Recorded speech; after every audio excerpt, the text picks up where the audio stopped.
Welcome to another episode of PSYWAR. I am Staff Sergeant Larry Barnhill, and today our special guest is 1st Special Forces Command G9 PSYOP Officer Major John Maddox. Good afternoon, sir, and thank you for being with us. Thank you for having me. Sir, could you tell the audience a little bit about yourself and what you did prior to becoming a PSYOP officer? Yes, sir. So, start off with I'm married for 24 years. I have 3 kids. They're all grown up now. We've been living out in Moore County here for the last 10 or 11 years. I always refer to Alaska as my home because that's where I lived more than anywhere else. It's where my parents still live, and that's where I got married and all that good stuff. However, after repeated PCSs to Fort Bragg, I now am about to exceed that time with time here at Fort Bragg. So I originally entered in the Army in 1992 on a Ranger contract as an infantryman. Of course, went to Infantry OSIT, Airborne School, and then back then it was called RIP, Ranger Indoctrination Program, which is now called RASP. So I made it through all of that, and I was first assigned to Bravo Company, 3rd Ranger Battalion, where I grew up participating in numerous training events and exercises across the United States and overseas, Thailand, and some other places. But the most significant was deploying to Somalia in 1993 as part of Task Force Ranger. I was later medically discharged from the Army because of the injuries sustained there. And then, however, after a 6-year break in service, I was able to finagle my way back in, and I came to the Army in 2002 as a PSYOP specialist. Thank you, sir, for sharing that with us. As a PSYOP officer now, have you worked with the Ranger Regiment at all? Yes, well, first off, when I did come back as a PSYOP specialist, I was in Bravo Company, 9th Battalion for about 5 years. Of course, doing numerous rotations to Afghanistan with the Ranger Regiment. And after I went to OCS and all of that, when I came back as a PSYOP officer, other assignments, I eventually had the honor of being the commander of Bravo 9th. And, of course, working in direct support of the Ranger Regiment. There's no bigger unit to work with. Very serious and down to business guys, but also just great professionals. Sir, how did your time at the Ranger Regiment enhance your career as a PSYOP officer? I say what comes to mind for many grunts of those days or cherry rangers, there's an indoctrination process after you get through RIP. But I think all of that was important to a key factor in building cohesive teams. So you and everybody below you and everyone after you and everyone above you had all gone through that. So I'd say that was a key part of it. And then again, tough and realistic training. I think those showed me what's necessary to be an effective officer, be an effective soldier in general, and also to be a very cohesive team with pride in your team, wherever that is.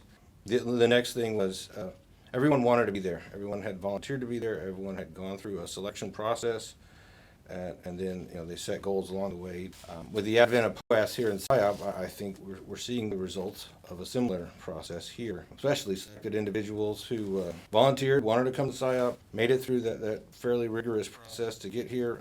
It allowed the regiment to choose the right people to be here, and I think we're seeing the result of that in the last few years with the quality of NCOs and officers that we have. I think that, along with time in the Ranger Regiment and experiences in Somalia and elsewhere, and then all the following assignments, provided me with a myriad of experiences and a fairly broad overview, or worldview, I guess I should say. Thank you, sir. And next, we would like to dive into why you joined the Psychological Operations Branch and how it's changed over the course of your career. Well, when I did it the first time as an NCO, partially because I wasn't even an NCO, I was a specialist, because I had been medically discharged as an infantryman with the statement that you can no longer serve on active duty as an infantryman. Even though I had physically gotten better to a degree, I thought, well, I probably shouldn't try for that again because it was already on shaky ground getting back in the military. I thought about going to MI because I had read Patriot Games and some other things. I thought Intel sounded cool, but then I had remembered PSYOP guys being at some of those joint readiness exercises and elsewhere. And so I started looking into it, and I knew that it would definitely mean I would be in USASOC, so I didn't want to go big Army or anything like that. So that's what I did. One, I had an affinity for other cultures and other lands and other places. So that's why I chose it as an enlistment, and the same things apply when I came back as an officer. Most of my peers at the time, other lieutenant peers, were filling out Ranger packets or SF packets and all that, but I had great experiences as a NCO, and I knew the territory, I guess you could say, and I knew the opportunities that it provided. So that's what I did. Filled out the packet to go to RSOF.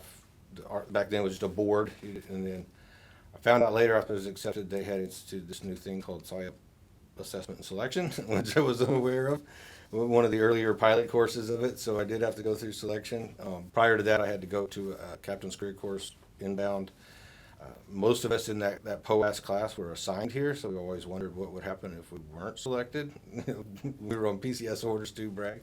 Now they do it TY in return. So anyways, I got here, I found POAS a lot more challenging than I thought it was going to be.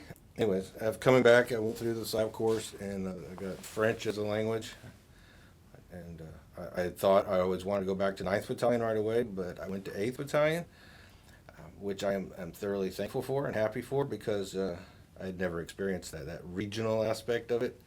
And as a captain, honestly, you're going to have more team time in a regional battalion than you will in 9th Battalion. And so I thoroughly enjoyed it. Numerous rotations to Jordan and Bahrain and all over the Middle East. Mostly working in building partner capacity, security force assistance, that sort of thing, which I found incredibly rewarding. However, not to diminish captain time at 9th Battalion, it's a place you will go if you want to actually have authorities and permissions to truly execute PSYOP. So, but that's why I truly love travel. I truly love languages.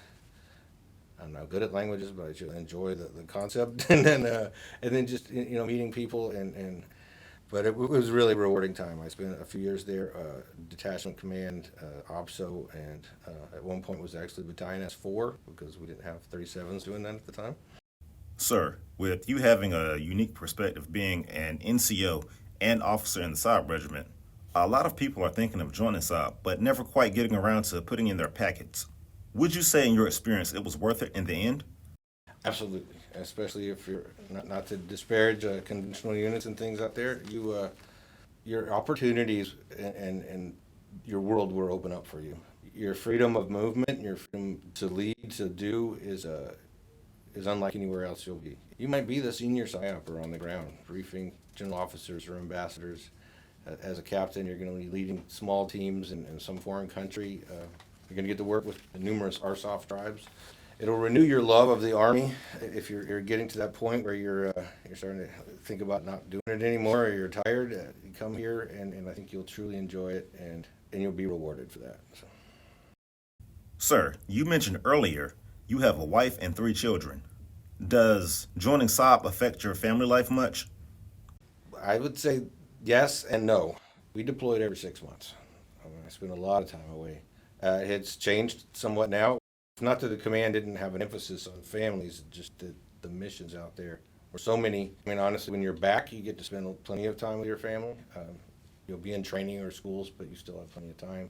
Plus, with modern technology and all those things, going back to when I was younger, there was no such things as cell phones and all those. So, you can talk to your family for weeks, but you wrote them a letter, that sort of thing.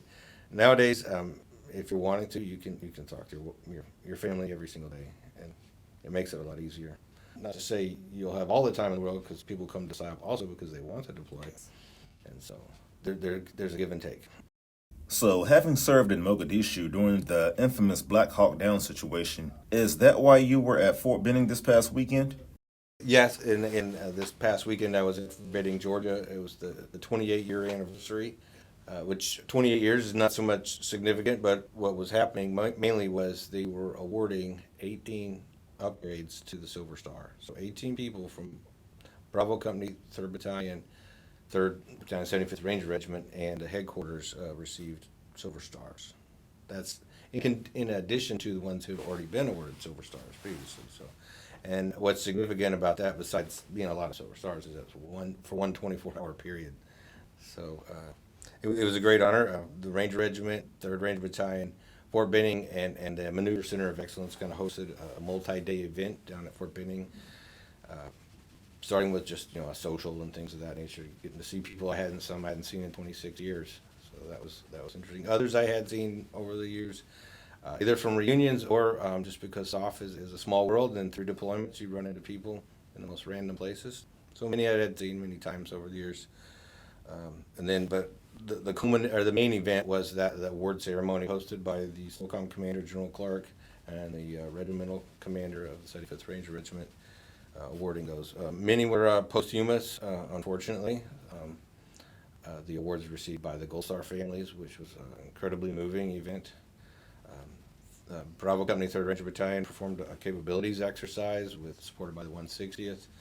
So that was obviously cool to watch. And followed by a leadership panel hosted by the Maneuver Center of Excellence. So Infantry Officer Basic Course students, the Maneuver Captain Career Course were in there, among other people, and had a panel of active and retired Command Sergeant Major, CW5, retired Lieutenant Colonels, just fielding questions on leadership, what was learned from Mogadishu, and then how it was applied later as they moved up the ranks to be CSMs, etc. So a learning event as well as a moving and renewing friendship event. And then finally, the last day that I was there was the running of the Mogadishu Mile, which is impressive. There was the 75th Ranger guys all ran it in full kit, of course. It wasn't a mile, it was a 5K, so it was 3.2 miles. It was probably the largest turnout I'd ever seen, so it was impressive watching those soldiers run it, 2 of them being 37s. It was a PSYOP officer and a PSYOP NCO that we currently have assigned on at the 75th Ranger Regiment that both ran it full kit, just like everybody else. They're our senior representatives, essentially, down at the Ranger Regiment for integration of PSYOP and IO in general into Ranger activities. So. Has PSYOP changed much recently due to new technology? The game has changed, but not as much as you think. It's really the methods and the means have changed. PSYOP, just because using the internet is no different than using the radio or whatever. It's just faster, and you reach a lot more audiences, and often the audiences talk back. Sir, what was the most rewarding part of being a PSYOP officer for you personally? Was working with the partner nations and partner forces, and who'd been through years and years of Americans teaching them how to shoot or fly helicopters, but showing them the opportunities that are out there in the information environment and how that's kind of missing from a lot of their programs. And it also forced me to learn. Before I went and did the first JSET, myself and the others, they were going with me, had to sit down and go back through our doctrine and truly understand it before we had to try to teach it to someone else. How have the requirements and demands of selection changed in recent times? Back in the day when we did selection just for the Ranger detachment, we would go back and forth between, do we want strong Ranger or do we want smart Ranger? And we had to find somewhere in between there, because you had to be able to run and ruck and parachute and all those things and shoot, and you also had to be able to perform your craft. PSYOP selection, you have all of that now, but you also have to go in and write papers and do interviews and take some tests, and they just want to see, like most selections within RSOF, whether it be the Rangers or SF, they want to see how you perform under pressure. But for the PSYOP one, they also want to see how intellectual you can be under pressure, so it's a little trickier, yes. Better than anyone else. So. Wow. Thank you, sir, for being our guest today. This concludes our episode with Major John Maddox. Thank you for having me. Thanks again, sir, for sharing your unique experience in Somalia as well as your experience as NCO and officer in the PSYOP field.